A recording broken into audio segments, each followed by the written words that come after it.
You're listening to the Health Courage Collective podcast, episode 123, 10 things to worry about as you get older. We all age as long as we stay here on this planet. There are tons of things we could worry about, but should we be worrying about anything? Isn't it better to be completely carefree? Are some things better to worry about than others?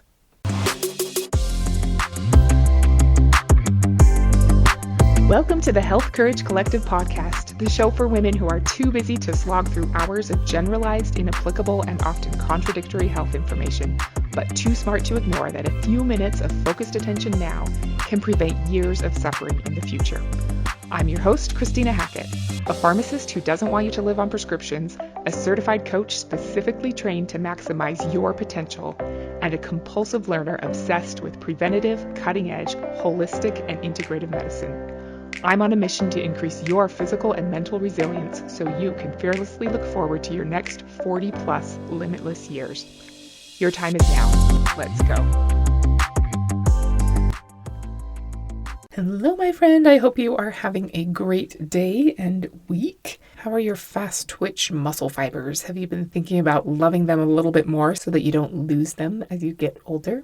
Before we get deep down into worry today, here's a question. Have you heard of the serenity prayer? You probably have. Do you remember how it goes? God, grant me the serenity to accept the things I cannot change, courage to change the things I can, and wisdom to know the difference. I love it. I think we'd all benefit from repeating it to ourselves a little bit more often. I knew these words, and the serenity prayer is a thing in Alcoholics Anonymous, but that was pretty much all I knew. Apparently, they first started using it in Alcoholics Anonymous in 1948 when it was quoted in a magazine or pamphlet. The quote attributed the prayer to Richard Niebuhr, an American theologian, but other people in other places have attributed it to an ancient Sanskrit text, Aristotle, St. Augustine, and St. Francis of Assisi. So I guess we don't really know. Co-founder of Alcoholics Anonymous, Bill Wilson, described the core trait of alcoholics as what he called self-will run riot, which I think is a clever way to put it. He explains it as a self-centered desire to achieve complete control. He says an alcoholic is an actor who wants to run the whole show, is forever trying to arrange the lights, the ballet, the scenery, and the rest of the players in his own way. He says in his book that an alcoholic's need for control has two aspects: the attempt to control the behavior of others and the attempt to control their own feelings by the use of mood-altering chemicals. Of course, no human can have absolute control, and trying to achieve it leads to misery. We can't directly control our emotions, but we can influence them by controlling our thinking and our actions. When we have both some control and some surrender, we get closer to serenity, which is pretty great. I didn't know that the actual serenity prayer, the origins of which are unclear, is actually longer. God, grant me the serenity to accept the things I cannot change, courage to change the things I can, and wisdom to know the difference. Living one day at a time, enjoying one moment at a time, accepting hardships as the pathway to peace. Taking, as he did, this sinful world as it is, not as I would have it. Trusting that he will make things right if I surrender to his will, so that I may be reasonably happy in this life and supremely happy with him forever and ever in the next. Amen. What do you think? It has stronger Christian overtones to it, which might make it feel less relatable to people of other faiths or no formal religion. But I love the accepting hardships as the pathway to peace and accepting this world as it is, not as I would have it be parts. Okay, so do you worry about getting older? If so, what do you worry about? According to the internet, people's top 10 fears of aging are fear of falling or getting injured, being cared for by strangers, feeling lonely or isolated, not being able to drive, losing the ability to manage tasks of daily living, the death of loved ones, being unable to live at home, not having enough money, deteriorating health, and losing independence. A different top 15 list I read said the fears were shingles, poverty, poor oral health, depression, obesity, substance abuse, falls, pneumonia, diabetes, osteoporosis, influenza, Alzheimer's, cancer, heart disease, and number 1 was arthritis. Fear of losing your autonomy is real. Not being able to care for yourself, becoming a burden to others instead of someone in position to help them, isn't too desirable for most of us. It's true that it's possible for all kinds of unpleasant things to happen to us now and as we get older. Life isn't easy, and it's not supposed to be. I don't believe we were put on the earth to sip lemonade on the beach all day, every day, while everyone adores and praises us for having such an easy life. Life is supposed to be hard. Obstacles are the very things that make us stronger. Even the Serenity Prayer says that hardships are the pathway to peace. As women, we're taught by society to fear looking old. I would say more so than the decline in our abilities, we're taught to dread the change in our appearance. Men get distinguished, but women turn into old bags or whatever. Hopefully you don't buy into that crap, but it's hard to completely banish that mindset since it's everywhere. As time passes, how we appear will change. What we need to do on a daily basis to maintain our physical abilities will change. Nothing ever stays the same. In his book, How to Stop Worrying and Start Living, Dale Carnegie says, "No one living has enough emotion and vigor to fight the inevitable and, at the same time, enough left over to create a new life. Choose one over the other. You can either bend with the inevitable sleet storms of life, or you can resist them and break." End quote. Reminds me of Byron Katie's oft-quoted wisdom that if you argue with reality, you lose, but only 100% of the time. So, some changes are inevitable. You accumulate free radical damage over time. Your telomeres get shorter. Your mitochondria become more and more dysfunctional over time. You create less collagen and melanin, meaning your appearance will change. The things you care about naturally change over time. Life is full of obstacles. You might lose your job or lose your spouse. There might be a natural disaster or a man-made one. You could do everything, quote, right, and still get an autoimmune disease or cancer or into an accident. There's no telling what might happen. Some things are just a crapshoot. Coming up with an endless list of things that might go wrong and worrying about them will not prevent them from happening. And it will rob you of the experience you could be having right now. I'm sure you know that worry is a tricky emotion because it feels useful, like we're doing something productive, but we're not making things better now or in the future. I like how Gay Hendricks says that being a worrier is like playing the slot machines. You're stuck there, not really living a fulfilled life, but every once in a while, something horrible happens and you're like, aha, I knew it, see? But it's still very much a net negative. Don't waste your present worrying about the future. Worry researcher Martin L. Rossman does argue, however, that worry is an adaptive function that helps us better solve problems and imagine creative solutions.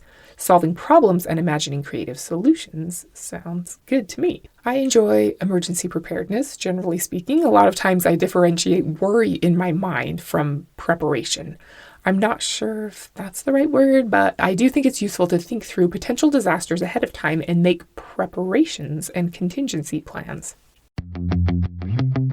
Hey, I just wanted to quickly interrupt and say good for you for being here listening to a podcast about improving your biological age relative to your chronological age. Have you ever thought about slowing the biological aging of your skin? If you heard my episode 55 about senescent cells, then you know that the accumulation of these undead cells accelerates all of the problems of aging. Well, now there's a topical supplement you can put on your skin that reduces the accumulation of senescent cells in your skin. This reduces wrinkles, but also all other skin conditions caused by thinner, weaker, drier skin. It also reduces the formation of age spots and increases collagen and hyaluronic acid production within your skin. It's a peptide called OS01, and it's in a product called OneSkin. I use it every day on my face and neck, and I've noticed a big difference. I would say my skin is more moisturized, but that's not a good enough description because it's not like when you put moisturizer on, but your skin is still dry underneath. It's the exact opposite. The topical supplement isn't greasy at all, but my skin is plumper and healthier from the inside out. I'm a big fan. If OneSkin sounds like something you'd like to try, there's a link in the show notes to get you $20 off. All right, back to the episode. What will we all do if there's a fire in the house? How will we get the 13-year-old out of his upstairs bedroom? We live in earthquake territory, so tons of our preparations are centered around that. Maybe our house will be reduced to rubble and it'll be 20 degrees outside. I try to keep up on making sure we have enough extra food, water, light sources, and sanitation supplies to last for a while. I have a sort of plan to be able to survive without city water or electricity coming in. You get the idea. But I don't think of it as worry because I'm not just sitting around doing nothing thinking how terrible it would be if there was an earthquake. I'm doing what I'm able to prepare the best I can for the most likely scenarios. I'm not prepared for a tsunami or a hurricane because the chances of that happening in Utah are pretty close to zero. I don't have a nuclear fallout shelter built into a shipping container buried in my backyard because I don't feel like that's the highest leverage use of my time and resources. I took into account the data from what has most commonly happened to other people in similar circumstances to mine to decide what the most likely emergency situations to prepare for are and what the highest value preparations I can make are. I have a potty bucket, but I wouldn't have gotten that if I didn't already have food and water stored. Being prepared for a power outage is more logical than being prepared for aliens to land and want to probe me. So as we're thinking about possible circumstances that could be challenging to us as we get older, I would suggest that rather than worry about getting older, we prepare for it. We have lots of data about what is most likely to go wrong as our bodies age. We can absolutely use that to prepare in a worry-free way to stave off the most common diseases of aging: cardiovascular disease, dementia, cancer, loss of energy, loss of strength, chronic pain.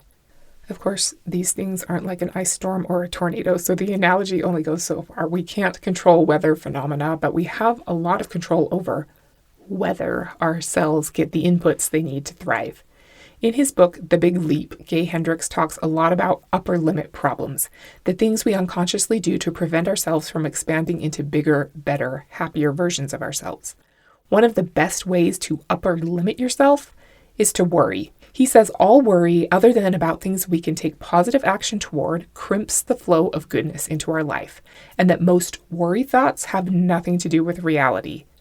That reminds me of the Montaigne quote that I've often heard people say. Mark Twain said, "My life has been filled with terrible misfortunes, most of which never happened."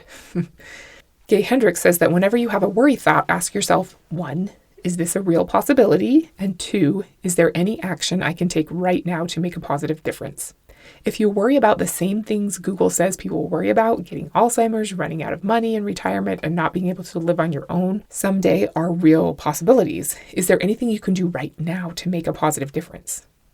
Yeah, there is, in a preparedness kind of way, not a continuing to stew about and catastrophize kind of way.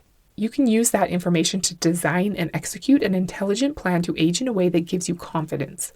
But all continuing to just worry about it does for you is disrupt the positive flow from your life. Constant worry is like purposefully dialing up your misery. This is what I love so much that Gay suggests in The Big Leap, that worry thoughts are a sign that something positive is trying to come into being. Something is trying to break through into your consciousness. Your worry thoughts are not actually about the thing you're worrying about. They're just holding down your upper limit because something positive is trying to get your attention. The steps he suggests are: first, notice yourself worrying. Second, let go of the worry. Third, wonder what new positive thing is trying to come into being. Fourth, get a felt sense, not a thought, but a bodily feeling of what positive thing is trying to come through. Fifth, open focus to feel that body feeling more deeply for as long as possible. And sixth, get an idea of the positive thing that's trying to come through. Yeah, it's a little woo-woo, but I love it. Using negative emotions or worry thoughts as a trigger to get curious about what awesome thing is trying to come into existence in your life is pretty cool. So powerful. If you've been worrying about something lately, whether aging related or not, think about it. Maybe it's money or time constraints or feeling like you messed something up. Now see if you can let go of it, like opening your hand and letting a tennis ball just fall from your grasp. Next, wonder what new positive thing is trying to come into being. Get a felt sense in your body, not a thought, but a feeling. What's trying to come through? Maybe it's a flutter in your stomach or a pressure in your throat, something tickling the back of your eyelids. Open your focus to feel whatever the feeling is more deeply for a little bit longer. Pause this and keep feeling it if you need to. Now, Try to get a more concrete thought of what the positive thing is that's trying to break through. We know we want this serenity to accept the things we cannot change. We don't want to worry about things we have no control over or can't take an action right now to positively impact. But what some people call worry, but I think of as preparation or vigilance, can absolutely be useful.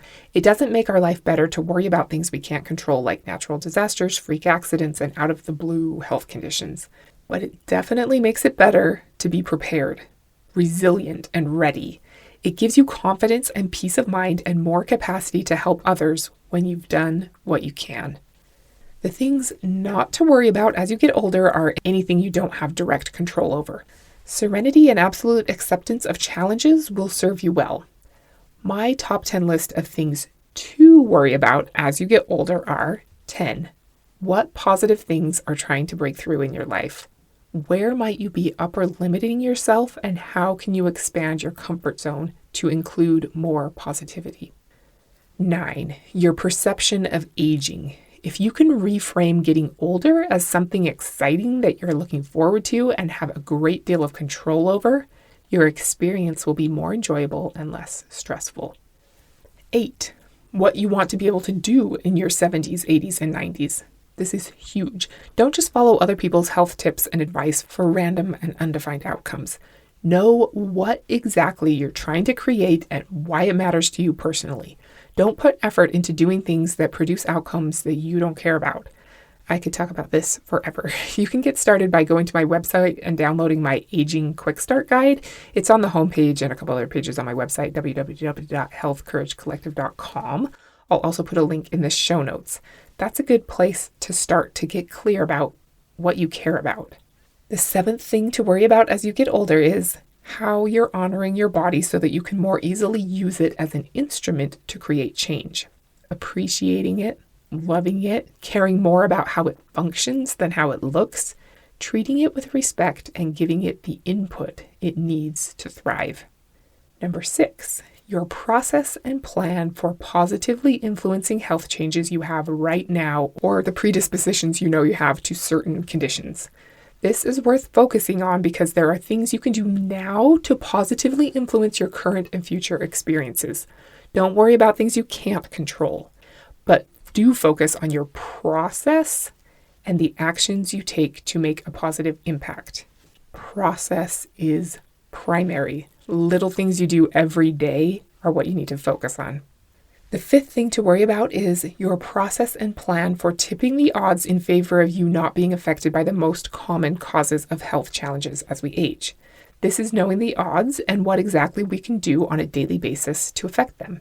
I teach 12 pillars of aging like a professional. I think that's a good place to start. You can find those on my website homepage too if it's helpful to you. Knowing what problems naturally occur the longer we're alive gives you a place to start, and then using those as focus points to build an intelligent plan to prevent or slow those issues will tell you what you can do today to put more years lived in good health in your life in the future. The 4th thing to worry about is whether you're focusing on the highest leverage behaviors on your personal plan to age like a professional. Don't waste time and money on peripheral low leverage stuff until you're sure that you've dialed in the behaviors with the biggest payoff first.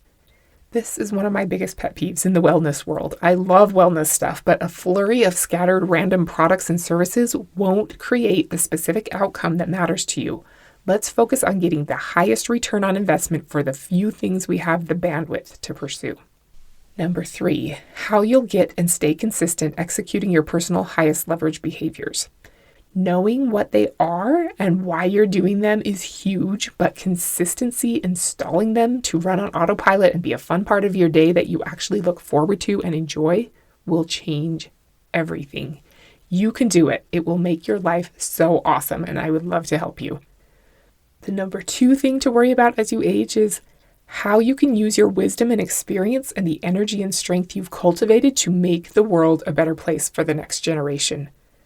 There aren't a lot of things I know with 100% certainty, but one that I do know is that the world is better because you're here, and it benefits even more when you're operating at your best. And my number one thing to worry about as you age is, am I being who I really want to be? Am I slowly closing the gap between who I'm capable of being and who I'm actually being? Will I look back on my life and be proud of how I showed up? Thank you so much for being here today. I hope that top 10 list of things to worry about is helpful to you and that you can stop worrying about the things that you have no control over and use that as a prompt to figure out what positive thing is trying to come into your life. Like we talked about earlier, we can't possibly know what's going to happen in our second half of life. There's no telling what might happen. You might lose your job or get in an accident or get offered your dream job, create a beautiful piece of art, become best friends with your adorable grandson, bless up-and-comers in your profession with your wisdom and experience. Be the helping hand that rescues someone suffering from a disaster. Take up competitive powerlifting, learn a new language, write a book, or get cast to act in a movie. Who knows? But all you need to worry about is what you're trying to create and the tiny step you need to do today that will move you one step closer to that thing. Next week, we're going to talk about what you need to know about your exposome. The first thing might be what your exposome is. The second will be how it dramatically influences all of your health outcomes. Until then, cultivate the serenity to accept the things you cannot change, the courage to change the things you can, the wisdom to know the difference, and don't be normal. Thank you so much for tuning into the Health Courage Collective podcast. I am truly honored that you have paid me the enormous compliment of your time and attention. I would be so grateful if you would share this podcast with someone you know and subscribe so you never miss an episode. This podcast is for entertainment and information purposes only. Statements and views on this podcast are not medical advice. This podcast, including Christina Hackett and producers, disclaim responsibility for any possible adverse events by use of information contained herein. If you think you have a medical problem, consult a licensed physician.